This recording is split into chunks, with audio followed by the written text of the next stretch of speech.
sekarang saya bertanya, siapa orang yang mau ngurmati mayit, bangkai? Sekali lagi, jarang sekali orang yang mau menyentuh bangkai, ya kan? Nah, karena di situ bangkai itu kan macam-macam, Mas. Ada yang penyakit ini, ada yang membusuk, ada yang mati di kali, gitu loh. Nah, ini kan macam-macam.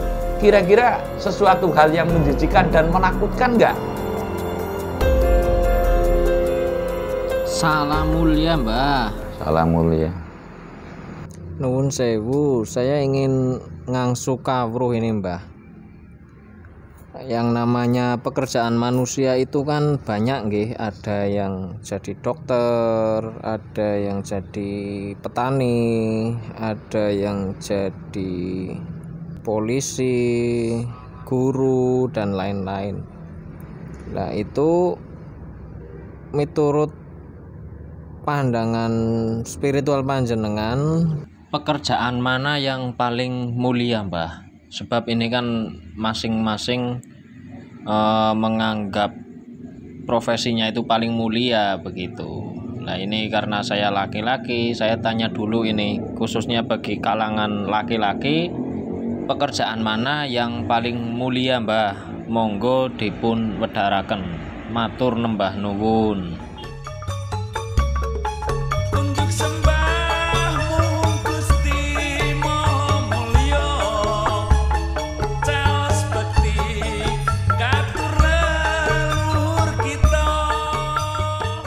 Wong wilahing jati nugoni ajat-ajate leluhur Nusantara tabe-tabe uluk salam mulia.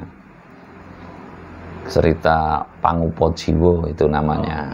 Pangupa Jiwa itu ya sebuah upaya untuk memelihara jiwa pada dirinya, begitu.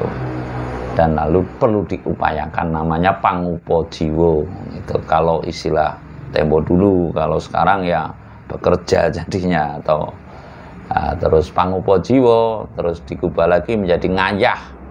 Ngayah itu ya sama saja kebaktian, itu ya pengabdian, dedikasi lah caranya. Jadilah timbul abdi negara, terus kan abdi negara lah. Sekarang mana yang abdi negara, mana yang bukan, terus apa mencari pengabdian, apa mencari apa finansial. Sekarang kan sudah ya tergaduhi antara A dan B, itu sudah jadinya itu seolah-olah bentuk ukara yang kurang jelas lah. Artinya sebuah profesi yang tendensius sekarang tidak mutlak kepada pengabdian. Dari Pangupa Jiwa digubah menjadi ngayah, lalu digubah lagi menjadi abdi negara, abdi dalem kalau istilah keraton.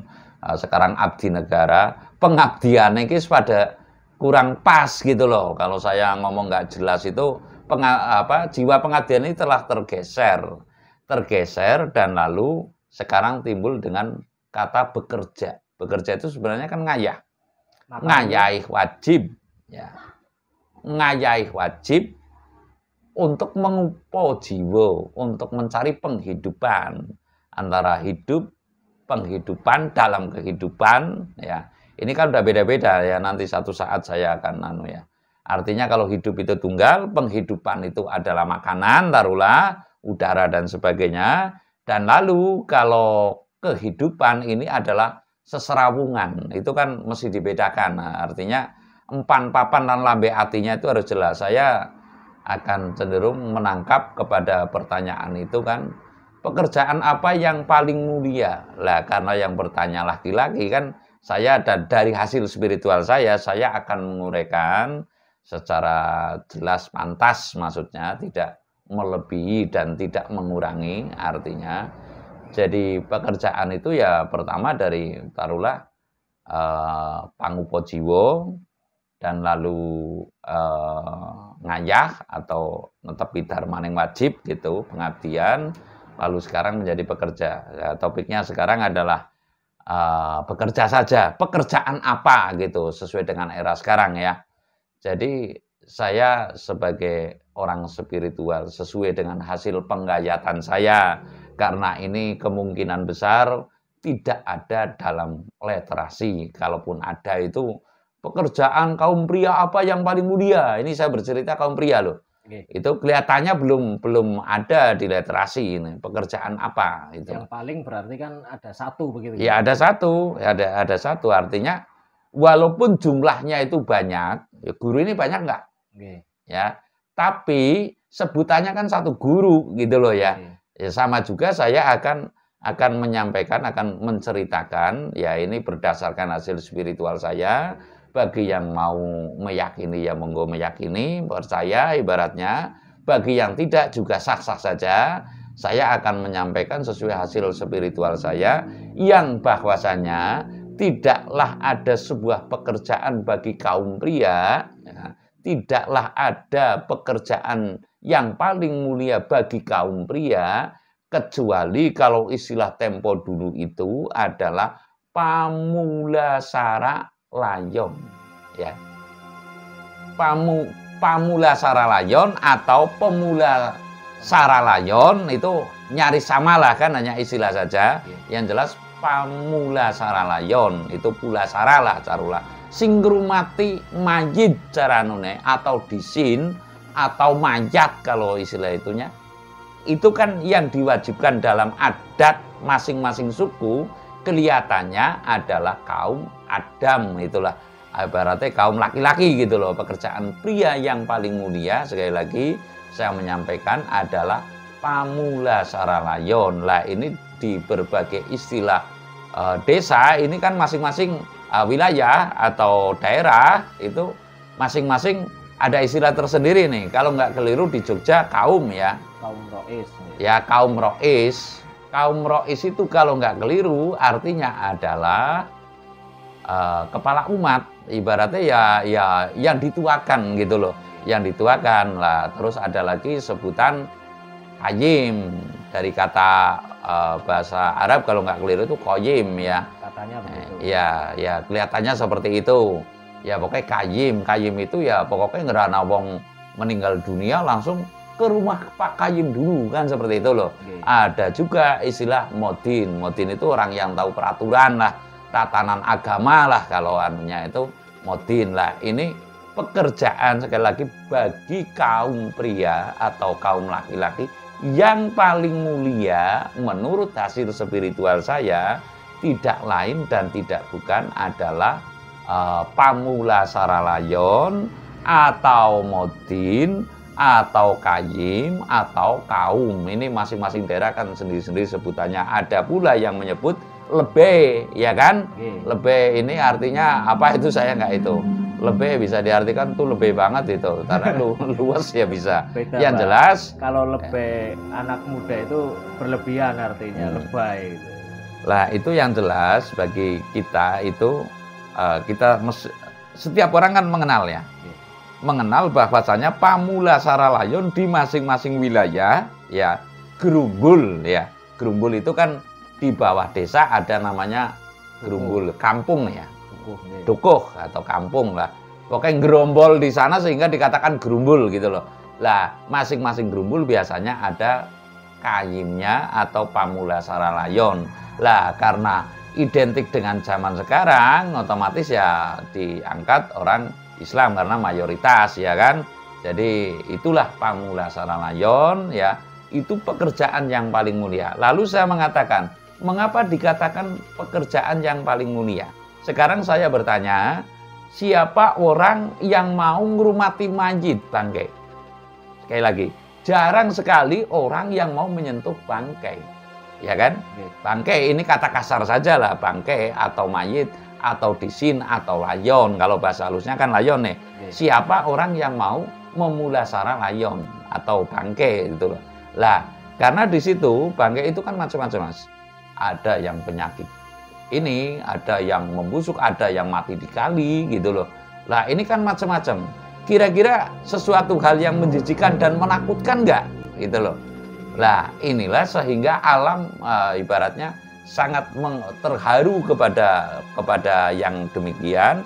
Makalah pekerjaan yang paling mulia sesungguhnya, karena ini saya mengatakan mungkin belum ada di literasi ya, adalah qayyim. Namun juga segala sesuatu ada yang mengatakan tergantung kepada niatnya, begitu loh ya. tergantung kepada niat. Niatnya ini akan semata-mata untuk mencari pengalembono atau mencari uang, itu kan beda ya niatnya. Yang tahu ya si Qayyum itu sendiri, si Qayyim itu sendiri gitu yang tahu. Nah kalau kita kan nggak bisa menebak-nebak dosa, namanya berprasangka kan, nggak boleh gitu, berprasangka baik yang nggak boleh, apalagi berprasangka buruk. Namun saya mengatakan pekerjaan yang paling mulia bagi kaum laki-laki adalah Qayyim. Kan nggak ada nih Qayyim itu perempuan, kan nggak ada ya kan.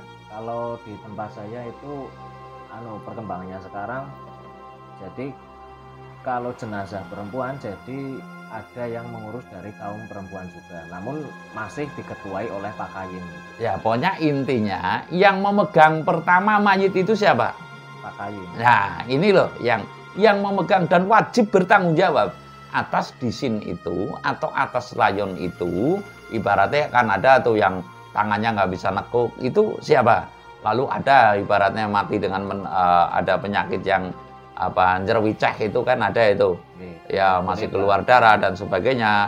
Itu Qayyim bukan? Lah apakah ini pekerjaan yang tidak sangat mulia?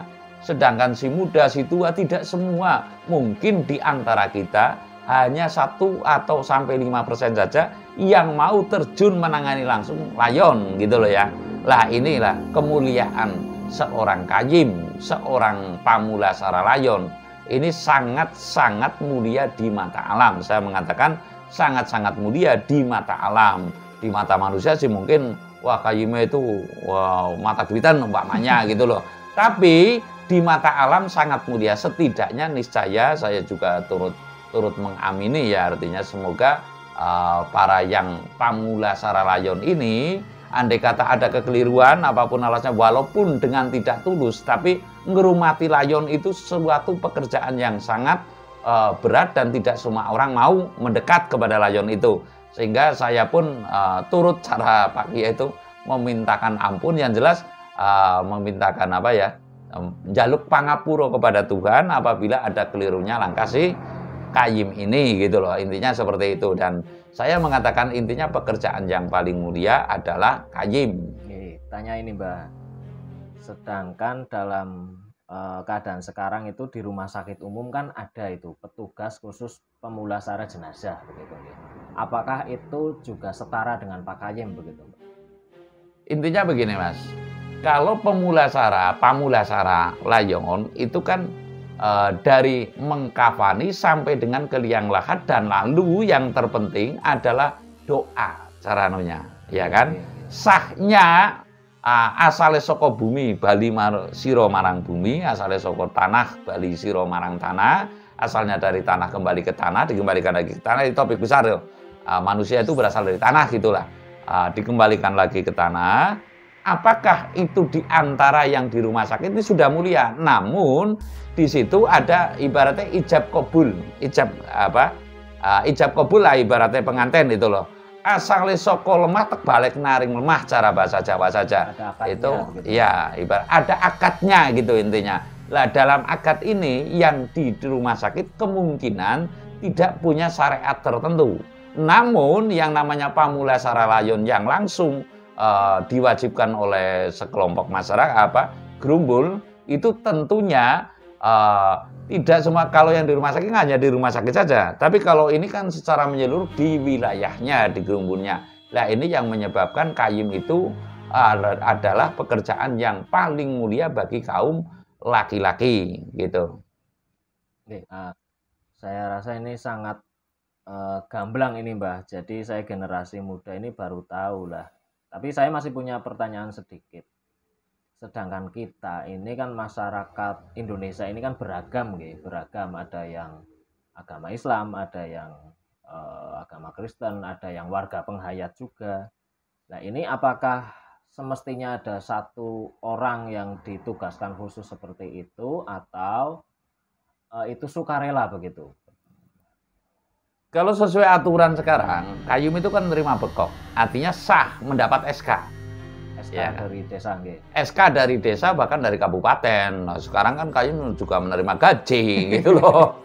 Lah kalau dulu kan hanya menanti zakat fitrah gitu loh. Tapi dulu kecilnya saya gitu loh. Ini kalau pengetahuan saya di di beberapa wilayah di Jogja itu ada yang masih sifatnya dari kemasyarakatan, Mbah. Lah, itu mungkin lebih baik. Artinya Kayim ini adalah ditunjuk oleh sekelompok masyarakat. Ibarat Pamula Saralayon adalah kata sepakat masyarakat dan lalu mengangkat. Namun, kembali lagi sebuah kelemahan ya, sebuah kelemahan yang ini perlu diketahui sekali lagi oleh para Pamula Saralayon. Ya, Pamula Saralayon yang secara itu kan nguntabke kematian. Ya, nguntabke kematian sehingga termasuk mohon maaf apabila ada orang punya hajat, ya punya hajat tertentu, ibaratnya kekoh, nah, kalau sekarang kan kekah ya kan. Lah terus ada lagi apabila ada masyarakat yang ibaratnya nadar, nanti kalau sunat kamu saya potongkan kambing kan, itu tentu Kayim biasanya karena di situ nguntabke kematian. Itu nguntabke itu jujuke, nyampurnake kalau istilah Jawa itu. Nyampurnake kematian sehingga Pak Kayim atau Pamula Saralayon diantaranya ada yang tertunjuk untuk itu. Saya akan mengatakan, menyampaikan, kan ada tuh bisik-bisik tetangga atau bisik-bisik orang tua. Bahkan ada yang tidak bisa menjabarkan dan lalu mengatakan, wah aja gelem dadi Kayim, biasane. Ini bukan kepastian ya.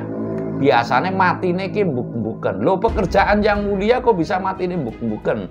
Mbuk-mbuken itu kalau istilah dulu itu beri-beri ya Pak ya. Ya beri-beri lah, kutur-kutur gitu loh. Lah saya akan menyampaikan sesuai hasil spiritual saya ya. Hasil spiritual saya nggak mengatakan karena ini nggak ada di literasi lah gitu ya. Jadi saya akan menyampaikan kepada Pamula Saralayon, kepada Pak Kayim, nggak usah dipercaya, tapi titenono agar kita selamat di dunia wal akhirat secara seksama. Saya juga mendoakan kepada yang mulia Bapak para Kayim gitu ya. Ya karena saya punya hak dong. Artinya menyampaikan, mendoakan kepada para Kayim semoga pekerjaan yang mulia, mulialah di dunia dan mulialah di akhirnya gitu. Artinya kan ada orang tadi saya ngomong ada yang bisik-bisik tetangga sebelum dadi Kayim, matine mbuk-mbukan. Ini terdengar Mas. Terdengar artinya dulu itu banyak yang mengatakan demikian. Saya sendiri sebagai orang yang pernah mendengarkan kata-kata itu.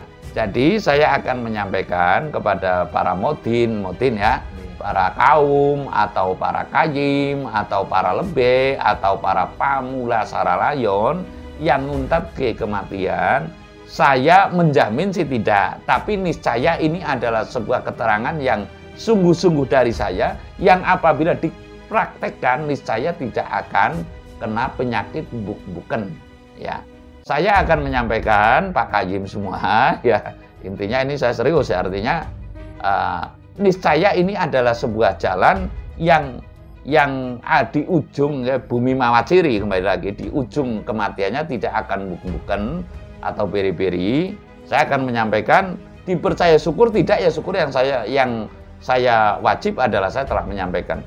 Satu, apabila nguntabke kematian binatang ya seyogianya, saya nggak mengharuskan ya, seyogianya ini pedang atau peso itu, kalau ayam peso ya, tapi kalau kambing kan otomatis bedog golok ya, golok itu setelah didoa jahitkanlah ke bumi, asalmu saka bumi bali marang bumi. Dan lalu yang kedua, niscaya kalau dicairkan ke bumi ini nggak amis ikannya, akan terasa enak. Ini keyakinan tapi nggak usah dipercaya. Lalu yang kedua, sebisa mungkin Pak Kayim jangan sampai makan binatang dari hasil sembelihan sendiri.